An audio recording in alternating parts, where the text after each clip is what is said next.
And we're live. So Recording. welcome to Maker Music Festival 2022. Very cool. Okay. So we have 45 or we have an hour. Am I right? That's right. That's right. Thereabouts. Okay. So I'll try and keep an eye on the clock. I assembled this workflow kind of presentation slash workshop because I'm hoping there's conversation afterwards. It is meant to be a helpful thing, a series of sort of thematic elements, thoughts, things that have come up working with other people, other projects of varying scales from tiny things to huge things. There are definitely things over the years that I'm like, this is odd. This happens repeatedly, or this always seems to work. Why? This never works. Why? And so this is pretty broad, but hopefully there's bits of it that ring a bell for folks and make utilitarian sense. I'm going to switch up to my desktop or the presentation itself. Is that appearing in a logical manner? I need to keep this stuff up, if you don't mind, on the left. I don't know if you can see that or not, but yeah, it looks good. Okay, my preview situation is such that if I hide that, it's like seeing half a word as I think, and I can't string the thoughts together. So here we are, and there's this image. That was the image I put together as a reference. This is both something that has gotten laughs and question marks and went through many iterations as an idea and currently doesn't even work. So it has failures and fun, which is basically what making things is inherently about.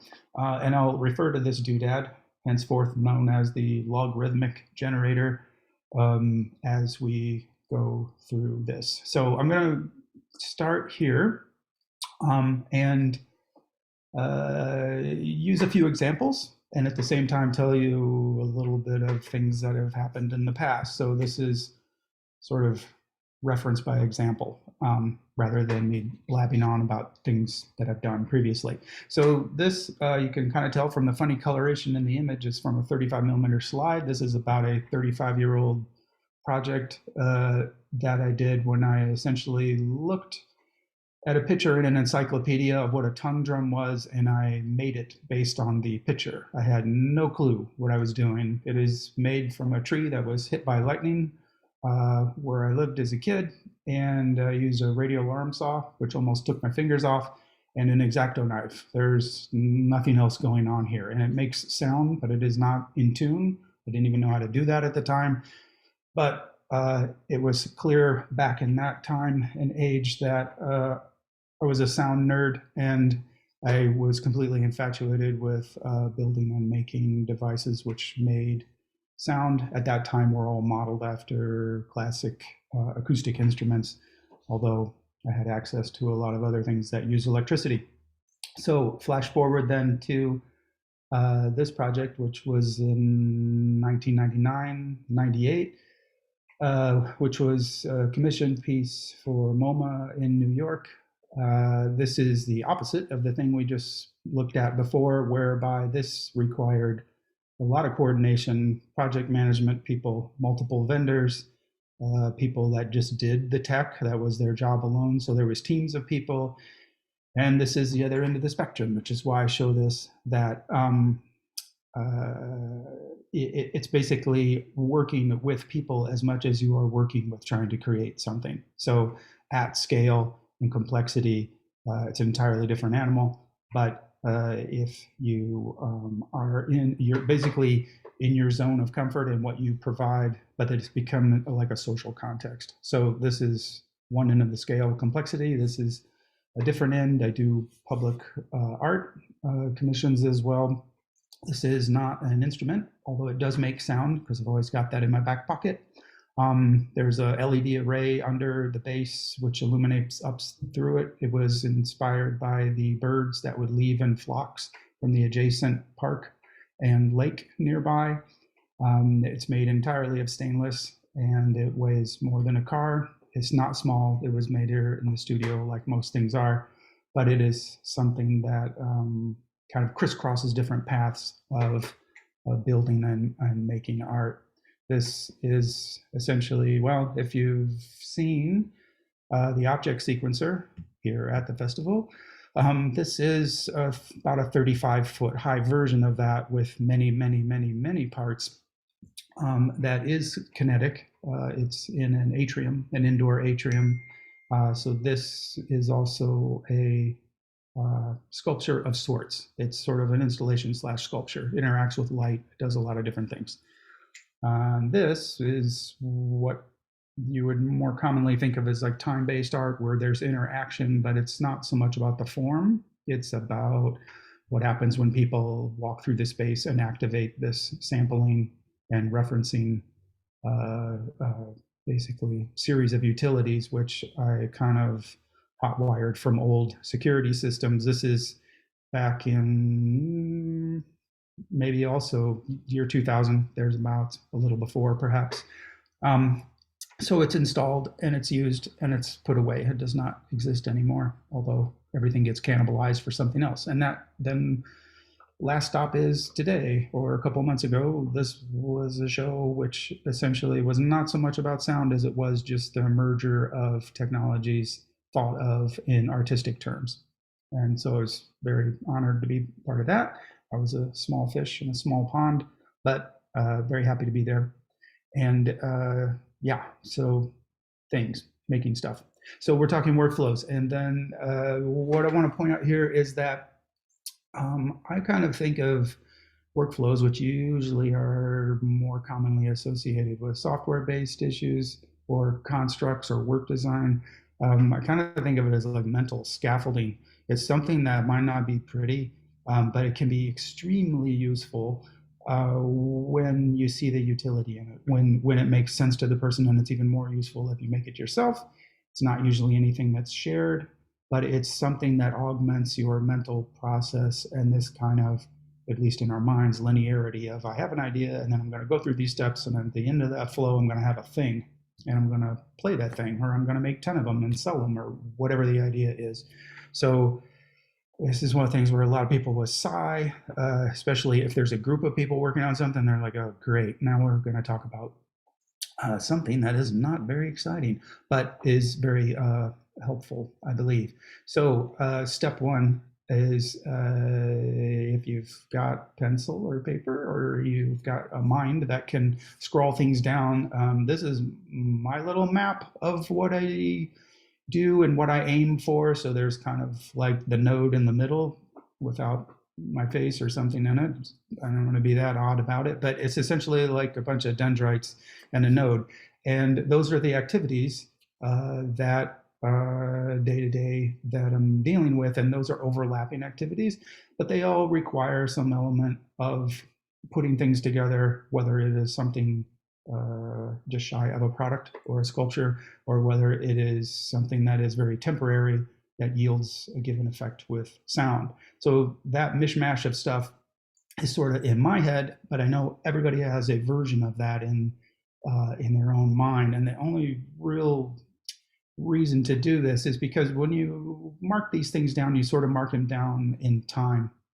And if you keep a sketchbook, which I also highly recommend, or some sort of logging logic about what you do, assuming you do it very much or often, you can look back at things like this later and say, well, that orange bubble around field recording, it just turned into sort of like a mining operation or harvesting thing. I go get stuff, I go get what I need, and I bring it back. Like I'm going to the store to buy lettuce or something.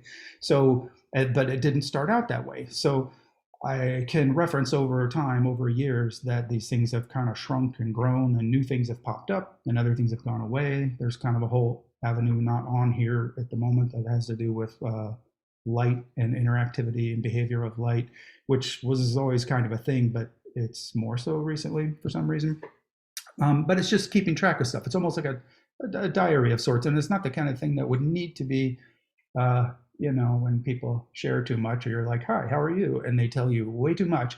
It's like, well, just you put as much as makes sense for you to reference in this little work diary, but you don't have to go crazy. It doesn't need to be highly detailed unless there's a value of that personally. And it's not the kind of thing where like I would run across the street and share it with someone else. It's just for you. So that previous image in mind, here's not uncommon. What's happening is you have, you can see my mouse, you have homegrown things that were made out of this is a shoe shine box. I have an affinity for those in the era they were made because a lot of that was first or second gen wood, unlike what exists now.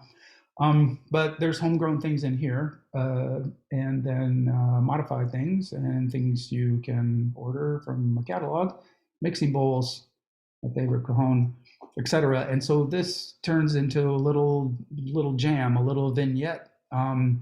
There are sensors and other bits that are not in here in this photo at the moment because this was only half set up, but this is pretty representative of what the bubbles on the previous image, what those mean and what those might look like. So this is an ever changing kind of array of bits and pieces. So to the workflowing part, here's the thing with this is I'm extracting conversations as though we just all spoke, even though we haven't. But in other situations, one of the things that always floats to the top that is both a great strength and a detriment, like a lot of things in life, your skills are what can do you in, or vice versa. Where it's usually thought of, making anything is kind of thought of as like an army of one, you know. The big advantage is it's just me, I can do anything, which is usually in contrast to somebody's home life or work situation or something. There's always this kind of angst about making your vision or your dream come to reality. So the part that is maybe not so pretty but useful about tracking these things or writing these down is about externalizing them.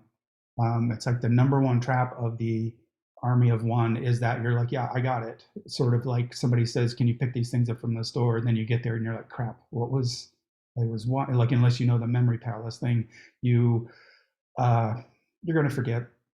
Because we're all walking around with the same basic ability in terms of short-term memory, let alone tracking a project over time. So it's very dicey, super convenient just to pinpoint what you want to do and go for it and not read or do or check with anyone and just go bananas. But then you kind of almost create a mess you can't get out of, or you just end up dropping it off at a secondhand store or something, or a dumpster, because you're like, I don't even know what I was thinking when I started, but there it is. So this I can do what I want is both fantastic and freeing, and at the same time has so few constraints, you might drive off a cliff mentally. So the number one thing, and where we start, and people sigh, like my kids go, do we have to write it down? Well, it's really good if you can kind of quantify what exactly are you trying to do. It's easy to say, well, I'm making instruments, or I'm making things, or I just want to communicate with people, chasing something that I don't see or hear elsewhere in the world. But these three, especially the last one, which you can kind of write on a piece of paper and then tear up or stick under a mattress or something, but like, what is the motive here? Because it's a good thing to know. Not that it should stay the same, or not that it won't change, but it's a very good thing in terms of self-awareness, because again, army of one, force of one, whatever we want to call that. Army sounds kind of negative or heavy, but that your true motive is super important in terms of what is going to carry you through the process. Some people have great stick-to-itiveness naturally for whatever reason. Even on mediocre, kind of not so great ideas, or things that look flawed from the beginning, and they can really follow it all the way through to the end and have a sort of happening instrument or device or experience. And it's almost like a fuel, that the vision and the kind of the specifics and the emotive quality of what it is you're trying to do is pretty important. And shorthand for that I refer to as like this dream state. Usually you see one thing and you think another. Somebody drops a thing, whatever, a bottle on the floor full of water, and you're like, that's awesome. Wouldn't it be cool if, so people spin off of existing experience all the time. myself, it's a combination of that and many other things, but usually I just see or hear something in a dream in my head. I kind of hallucinate and hear things sometimes. In this case, I kind of heard this kind of vacuum pop and a crackly sound that sounded organic. And what I ended up doing was using a CO2 laser to ignite these seed pods. And it was originally just a Foley exercise. I just wanted that sound. But in the end, it became a thing that was sort of a little mini experience unto itself. But the original was the sound. That was the dream or what I was after. But the question there is about the quality. A lot of things get pursued, and they seem really interesting while you've had a couple of drinks or you're with friends or whatever the situation might be. But it's sort of like a pun that isn't funny later, kind of thing. And you have to be vigilant about the depth, or in green there, the quality of what that dream was. If it is something fairly simple, then it doesn't use time, money, resources, etc. Then that's not really a question. But if something that is headed for a monetary target or an emotive effect from an audience, or it's aimed at a festival or an event or whatever, then it kind of ratchets up in terms of the quality. So the little thing on the bottom is your dream here, like whatever you thought, wherever your napkin sketch idea or duct tape together prototype is, that's what you plug in, knowing that it's going to be this rocky ride from that dream to where you end up. And it may include any number of versions of this where you assemble things, you use found objects, etc. It's kind of all over the place, but the dream is that's your fuel that gets you to the end. And if it's not a great dream, you'll know partway through. Unfortunately, it's a very personal thing, or it can be anyway. The image that's used in the logarithm came from this, which isn't so much a dream. I was just walking by a pile of logs out back of our place and said, wouldn't it be cool if using the age rings, the growth rings, and coring into them, I could get different bits, samples of information, what kind of wood, what age, how long in the pile, relative humidity, etc. Even though here they've sort of been, they've turned into a wall. They're not for fuel or anything else. They just sit here. But it seemed like a big modular patchwork potentially, like it had all this great potential. And in the end, I made the one that was in the little logarithmic creature. And I said, that's it. And I made the one and I never went any further. So just kind of abandoned it, which, no harm, no foul, no shame, just skip it, move on. And from that step, it's super important to have a feel of the scale. What sometimes is just inherently obvious. On the left side could be a comb with a piece of wax paper over it that makes a odd, crude reed instrument that is nearly disposable and maybe lasts 10 minutes. Then there's nothing to think about with the rest of this realm. The dream is it's done, record it, you're there. That is the instrument.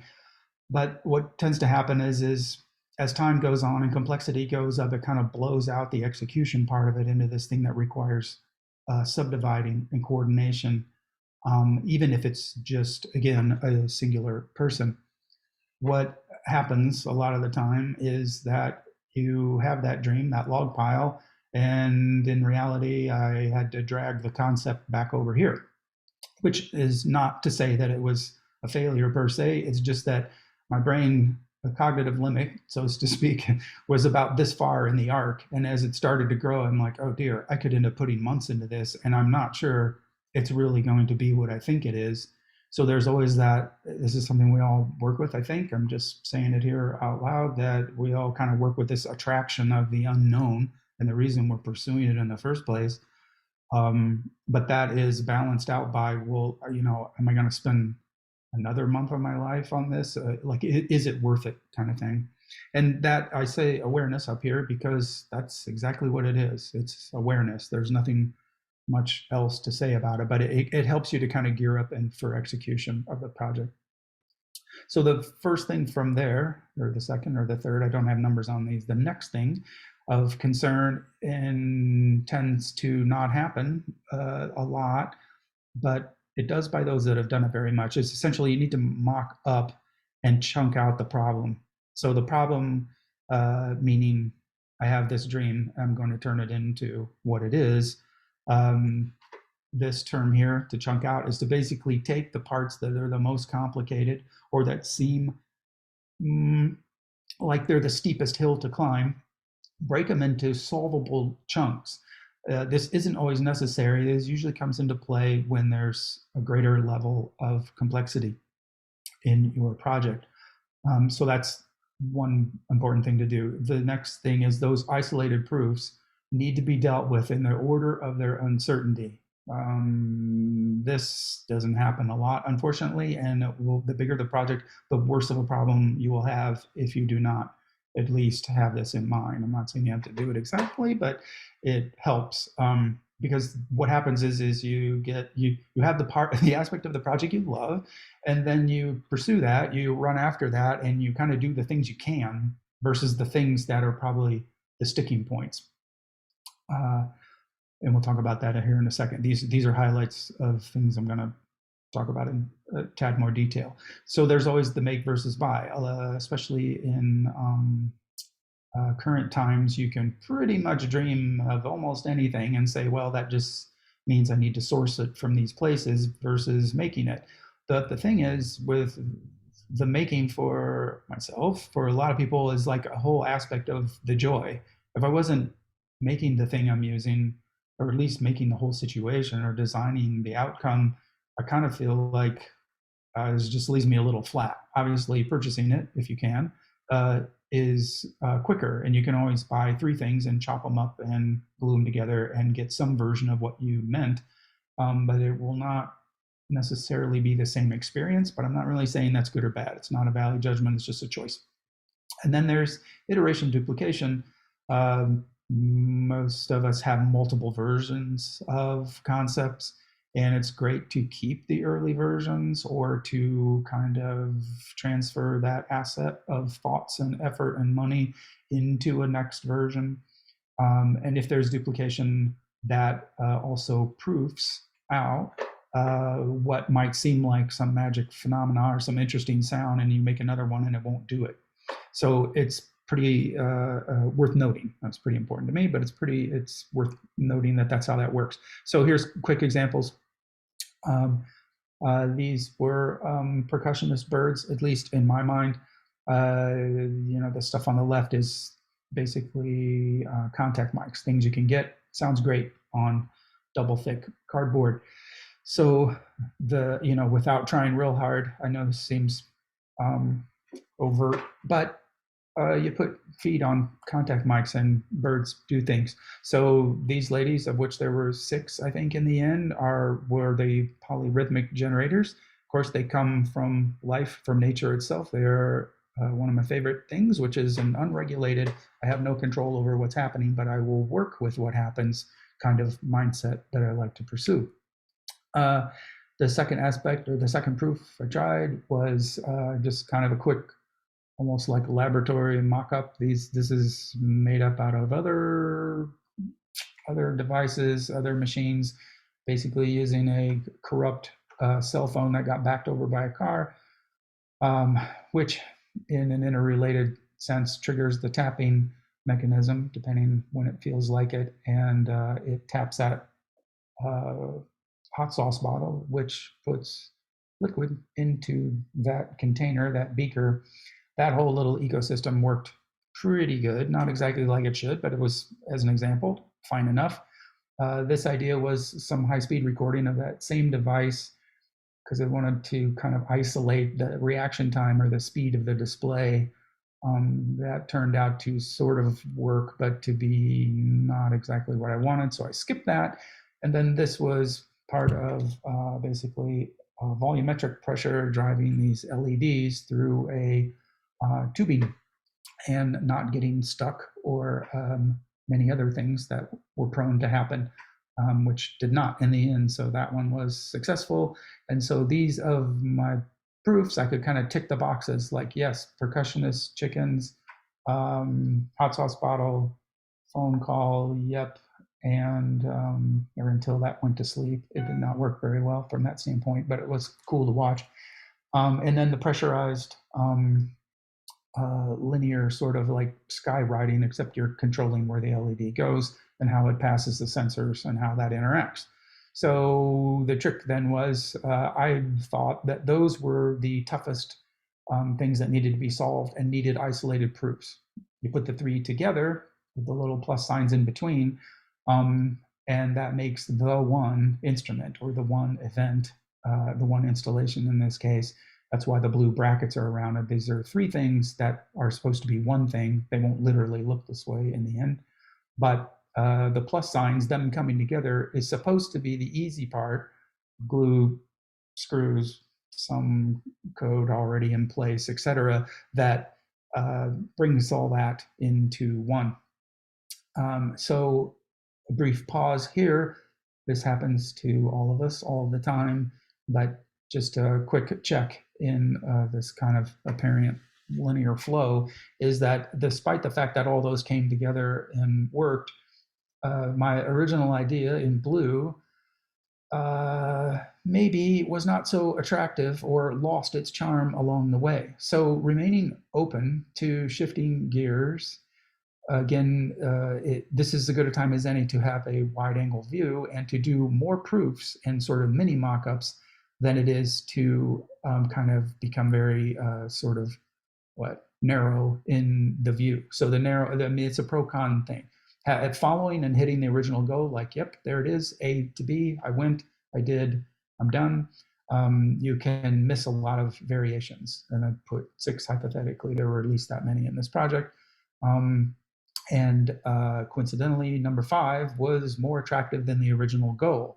And it's, so I did not go where I thought I was going. I ended up going elsewhere and not even using part of it. But the trick with this is back to whatever you wrote down as your original goal. And we can talk about examples of that later because it varies widely. But if you did number 5, it's worth looking in your sketchbook or wherever that information might be and saying, I believe that this does not fit, but I still love it. Or this actually fits better and I'm going to tweak it in this direction. So it can be such that humans that make things kind of end up going loop to loop in circles and getting burned out or having 5 things started and no things finished, etc. So sometimes all things can look attractive and you never get any of them done. But when you have just a little bit of a loose process in play, that helps kind of direct things, direct the flow, so to speak. So then the part that people usually start with is building. Usually that's what happens is they have an idea and they just start making things, which is totally legit. That's fine. And the simpler they are, the more that is completely applicable. The more complicated they are, the more it's okay, but you'll end up doing iterations and cutting things apart and changing them or building duplicates anyway. So these are the points on that. And again, some of this is going to seem heavy or nitty gritty, but over time, I've found these things to be true. So there has to be some kind of definition around durability. If an instrument is an extension of a person, and the longer the person uses it, the more it almost becomes immaterial as to how the instrument is designed. Like you can have a crummy remote for a TV, but if you use it every day, kind of doesn't matter how crummy it is because you learn around and you adapt to whatever its shortcomings might be. If someone else is using it besides you, even if it's just one more person, or if it ever would have a hope of being, well, some of the things in the rest of this list here being serviceable, meeting a budget, lasting in various conditions, durability, etc. All those things, it just helps to define that and know that up front. And sometimes it's best just to kind of, you don't have to build everything military grade or completely over the top as though it was a product for mass market, but it doesn't hurt to make it better as opposed to crummier. Again, unless it's like a Foley situation where it needs to work once or 3 times or 12, and then it's going to get disassembled or recycled anyway. So serviceability has to do, most of us have experience putting something together and then going, oh crap, the thing I need to adjust is buried inside of this assembly, or the way I put that together was quick, but now I can't get it apart. That seems like duh, but it happens all the time, and it actually happens in mass marketed consumer durable goods. It's not uncommon to see that. Cutting corners and saving money and time. Material and processes, this is sort of like a subject unto itself, and perhaps next year we might approach that. There is a universe of things to be considered in materials and processes, and if, assuming there's some sort of physicality to it. Budget and time sounds like what it is. Making tools is sort of a lost concern or art. I have made very few things in my life that I didn't end up making tools to make the things. If I could just buy 3 things and make exactly what I wanted, it's cool, it's fine, but it seldom got me further down the road in terms of that vision or that dream.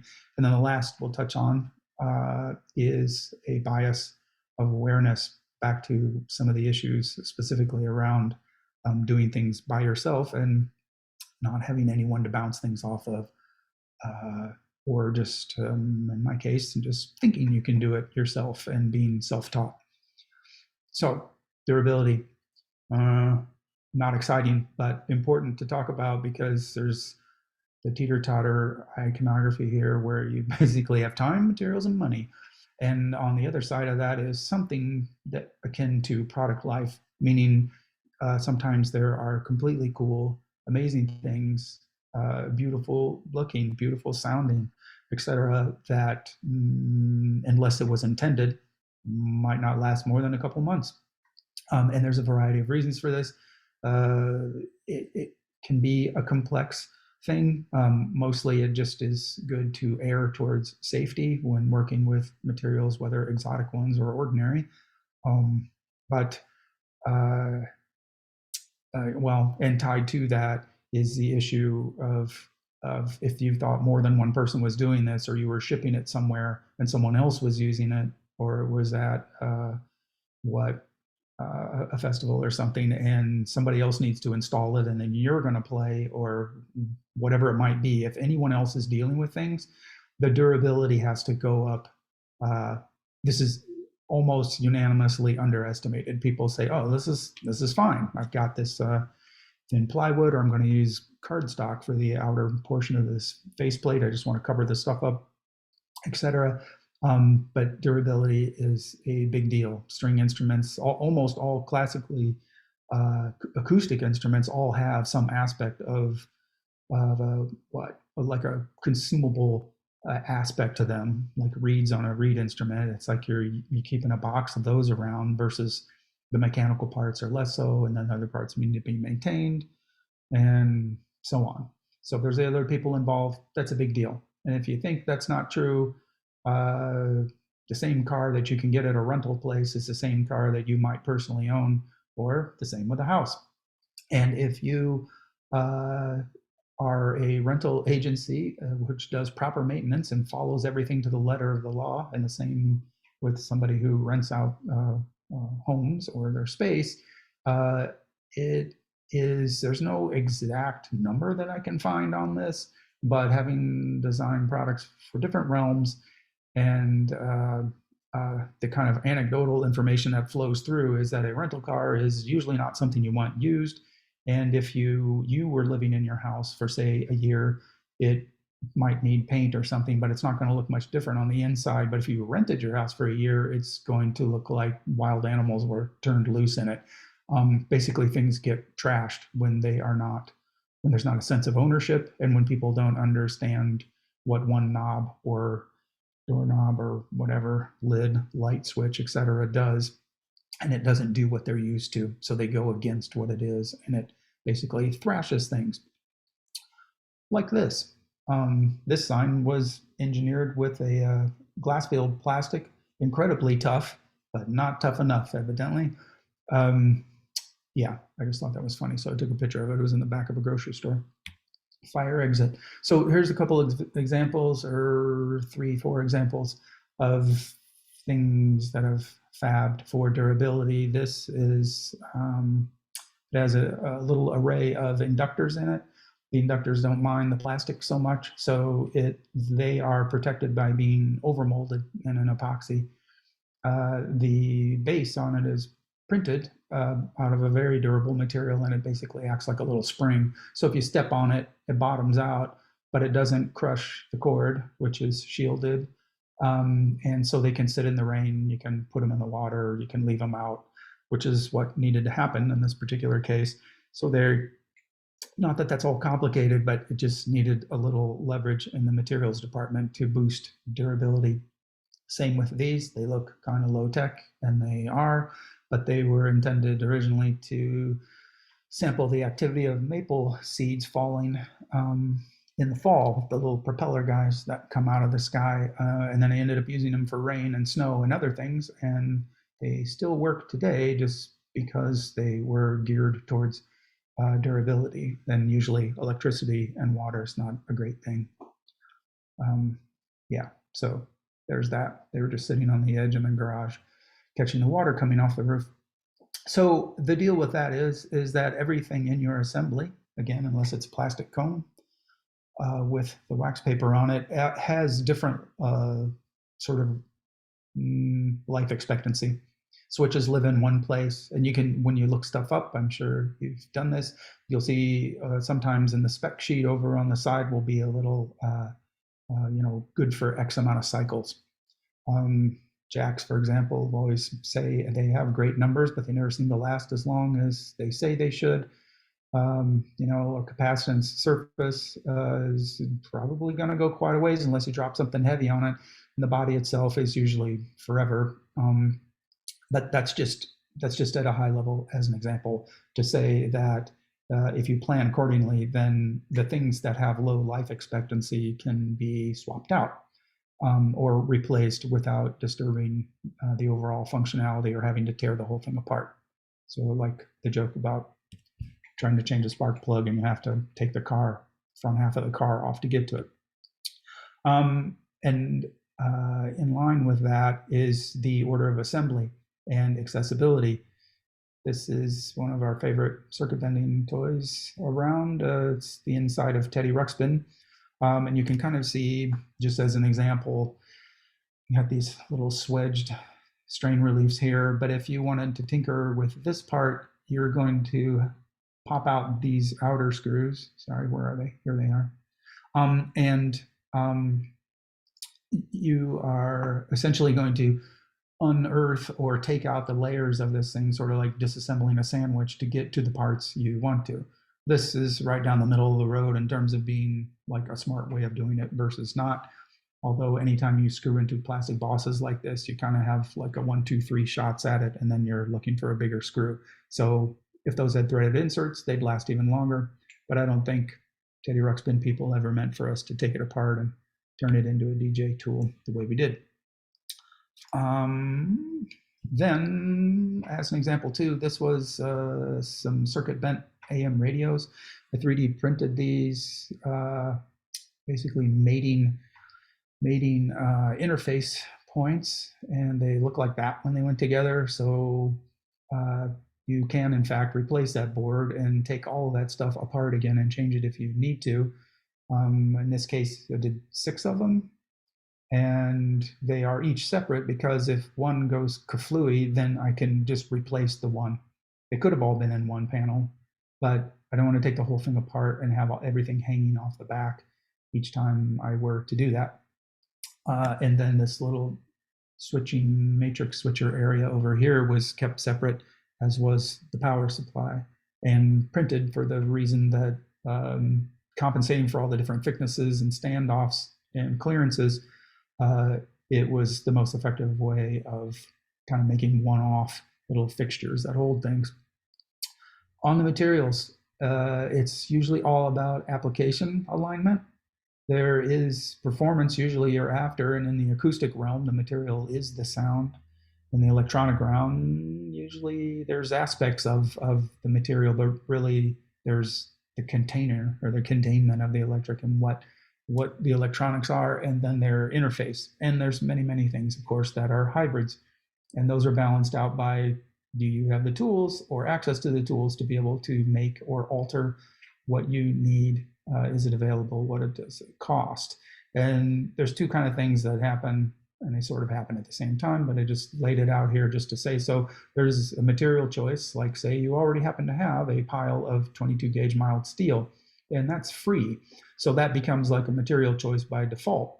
And then you have processing. You can beat on it with a hammer, do something with your garage. You can call a fab shop to get what you want, or you can find a version of what you're looking for. Found objects is a super big deal, and entirely appropriate. Upcycling is, I feel. I still do it. But my in shape I was after was that sort of U shape then with a hole in it. And then I had to kind of, the sticking point then was the processing of it. Like, I don't own a punch press. So how am I going to make that happen? So you search it out. A lot of times, or if you can help it, going from what you want and then picking the processing or having the processing again as a filter can give you a wider choice of materials, as opposed to saying I have a bag of free spoons or forks or china, and therefore that's what I'm making. It's, again, totally cool. There's no rules with any of that, but the better material choice in this case was a PMMA, which, you know, is essentially acrylic, and you can form that on woodworking tools to some extent and use a hair dryer to bend it and so on. So it's just friendlier that way. Here's scrap made into a quick fixture to try out an idea. Nothing ventured, nothing gained. Easy to work with. Most of the time, things happen in wood because gluing and screwing things together is just the way to go. And in this shown here is Baltic birch, which is my #1 favorite because of its stability. Unless you leave it in the rain, it tends to hold up better, and it comes in everything from a 32nd of an inch thick up to blocks of it, which I tend to lay up and glue if I need, you know, something 4 inches thick for some reason. But essentially, it's structural, it's effective, it cuts on a laser cutter, it cuts with wood tools. You can make a lot of stuff happen with that. This is back to the logarithmic, which this is kind of a story unto itself, but basically this became a large pain to get the clearance and to get it hogged out, but then to retain its logness, its form. I didn't want to sand off the face. I didn't want to peel off the birch bark. I wanted it to look as though if you saw it laying in a log pile, you would say, what device is this? But working with it was mostly woodworking tools, but required a lot of hand labor. Printing, of course, everybody knows it. You can get stuff printed online. You can draw it, get it sent back to you. In this case, a super simple form, these cones, which were part of a light array, little LEDs plug in the back. But it's kind of working from 2 fixed points. I wasn't going to change the lighting fixtures, and I wasn't going to change the lensing. So printing was the solution. You would think you could find cones like that laying around or in a catalog somewhere, but no. And that's really where one of the places anyway that 3D printing shines, is in the material choice that you're printing with, and the fact that you can kind of, well, basically you can fill in a lot of blanks with that. This is something that could not be changed, altered, or drilled into. This is a piece of hot forged, drop forged steel, which makes an incredible sound and weighs several pounds. It is held slightly off the floor here with aircraft cable. It was the only thing that would not get chewed up by it. If it looks as though you should be connecting it here, but if you do, then these no longer vibrate. It makes a beautiful accidental kind of harmonic tone because the body does one thing and then these two parts do another, but it does all of that by way of the fact that it has a high carbon content, and it is almost like a key off of a marimba, but it's a artifact of an agricultural machine. So essentially it rubbing is what made it shine. So it was almost, this is an example of something I could do almost nothing with, but I love the tonal quality of it. This was similar, making keys all out of flat stock and bending them. And when they're bent, they're slightly elongated, and you get that sharper kind of springiness, which makes the sound come alive, at least in mild steel. And then my kiddo made this for me as a gift. It's a ceramic bell. Ceramics, this is porcelain, sound amazing and very unpredictable. Kind of a loosey-goosey process, but very fun and very cool and very warm. Again, these are examples. So time and money real quick. I think we're starting to run out of time here. I'm gonna speed it up. Time and money essentially like to do this, say that actually, yes, money is part of a resource, and you have other resources besides money. You have your knowledge, you have a network of humans, you have your space, you have your dream, you have all manner of things that who knows what other people have, but those things are all in hand, and money is just another variable in that. But there's everything from projects dealt with where people had to write grants, or it's municipal funded. Some of the public art is that way. All kinds of complexity, down to just like, hey, I have these things, or I found these at a secondhand store, I'm going to make something. So it's all over the place. And time is, as corny as it might sound, it's really what we do with it, because you can find yourself zoning out and wasting huge amounts of time. I know I do. And if I kind of snap out of it, a lot of things get done. So essentially, the things that we kind of loathe or don't want to think about are really just constraints, the time and resource. And all that does is give you clarity. I'm not going to have like this dream about creating this steamship when I have no means to do so. Or this incredible machine that lives in some unknown realm. It's like, yeah, that's cool. I'm just frustrating myself by dealing with that. I'm going to dial it in to what I can pull off and what I can do. And then making the tools, which I guess I mentioned earlier. Essentially, it's for repeatability. They're also fixtures, jigs, guides, etc. And they come about when you want to do something for which there is no precedent, which is what making is. These were these are the end product. It's not actually in this picture now that I see it, but basically I 3D printed a little fixture to bend all these the same way, because I had approximately 100 of them to do. Not the kind of thing you would form out, or I wanted to, but I also didn't want to send there with tweezers, bending them all by hand. Then later evolved to an idea where when you put the component in what is its end home is what formed the rest of the component. So it's the device that held it is a fixture, just a concept, throwing it out there. The end product looked like this, not too tough to make. Glass, this is kind of a tangent, sorry. Glass, sort of an interesting thing, a little bit dangerous. That's my kiddo working with it there. But you can kind of see the thing where it's super important where that heat is and where the glass is in the heat, so it doesn't go kapow.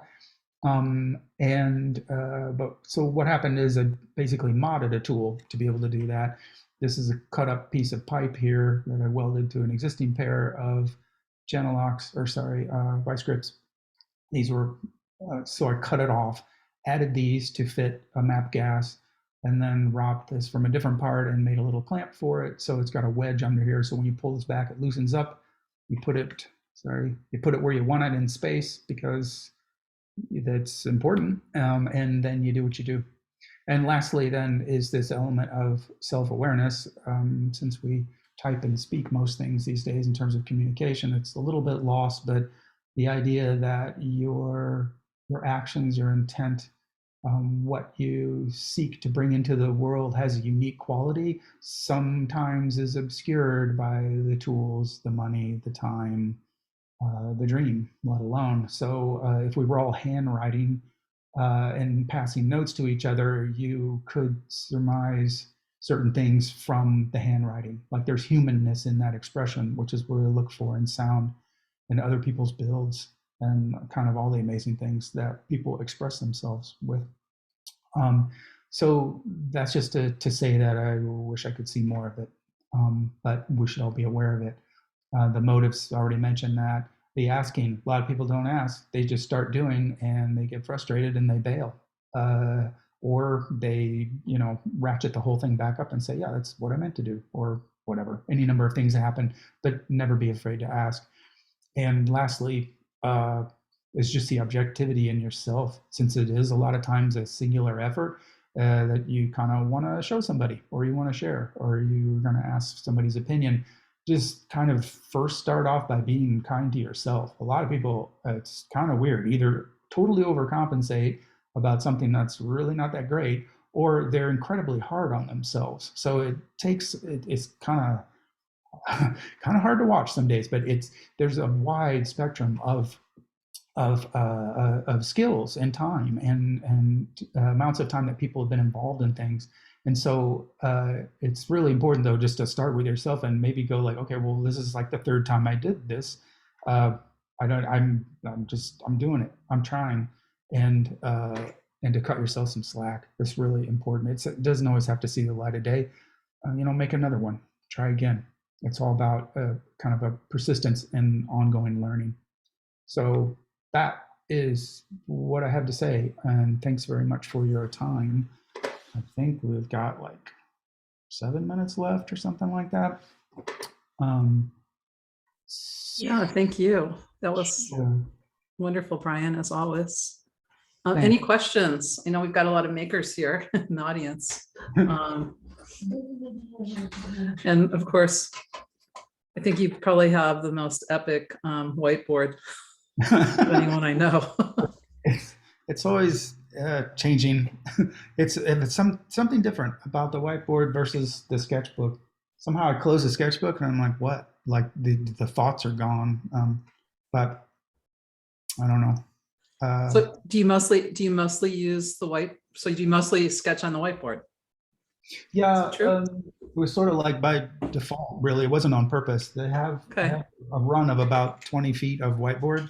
It goes to almost to the ceiling, not quite. And essentially, then you walk by and it's like your sketchbook's peeled open. And I just get these little visual cues. I'm like, oh yeah, and just erase, add, and subtract. And if I need to do something with it, just take a picture with the phone, turn it into vector info, and send it off. And it's just always there. Like it doesn't require electricity, so I don't. I like it. I like it. Cool. Any other questions? It looks like this one. What's the story behind the framed U-bolt? Ooh, good eyes. The story behind back here. The framed U-bolt was a reminder gift from my wife, which was that it's true of all things, that rather than design the whole car, sometimes it's of a greater sort of service to be focused on these more humble components that live in all cars or all machines. Like anything that has an exhaust has that old-timey clamp on it, that fix-it clamp. And in some ways, that's a better place to be. It's more of a general service to humanity. And was kind of like, we always joke back and forth with each other about that, but that's what that's about. So, oops. Sorry. Joe and I are in the same room with the speaker on. Can you turn your speaker off, Joe? It's kind of a cool effect. There we go. So Brian, you have a whole building. You have the Cage building on campus. Maybe you could say a few things about the projects that are in there. Yeah, I'm quite honored to have a whole building. Yes, the projects that are there, well, some of what you would have seen today is not there because not as happy about the ones I showed today. I was trying to expose more process stuff than talk about things that worked. Quite pleased that that's the case. Thank you very much, and I hope to continue to add to it. But try to have a representative range of things, some that more blend towards the install ish side, you know, and then versus acoustic versus packed, etc. There's a little bit of everything. Great, thank you. Sure.